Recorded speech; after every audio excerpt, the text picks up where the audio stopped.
Man, things are crazy. India's using TV to keep people from having sex, Thailand is giving artificial legs to elephants, and Sony files a patent for Playstation S&M? Oh well, it's Monday, August 17th, and this is TechSpank.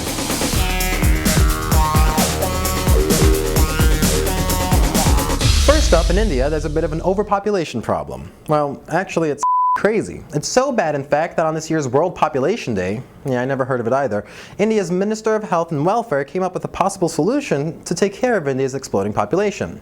Spongebob. Well, not really Spongebob, but TV in general. Although nothing makes me lose the urge to merge like a funny episode of Spongebob. Dora the Explorer, on the other hand, is an entirely different story, but that's a whole other episode. Anyway, so people in India are too much and making too many babies. And the solution is to get electricity into smaller Indian villages which are currently without power so that they can run TVs and have something else to do at night before they go to sleep. It's not just that there are too many people though. Overpopulation taxes already limited water supplies, the people use up whatever little electricity is available, and they have a very negative environmental impact. So it's in all of our best interest if these villages get reruns of Law and Order. Pronto. I mean, really, who can while watching that? Up next, what do you get when the elephant you're putting to work in a logging camp steps on a landmine? No, not elephant burgers for weeks. You get an elephant that has to have its leg amputated.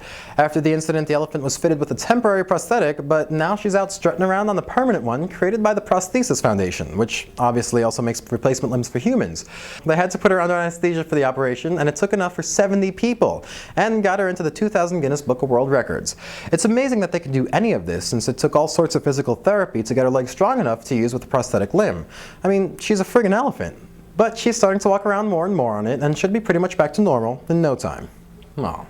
In other news, Sony has patented the first PlayStation S&M device. Well, okay, not really, but they did submit this patent, and Siliconera discovered it. Before I tell you what it's really for, let's look at it together, shall we?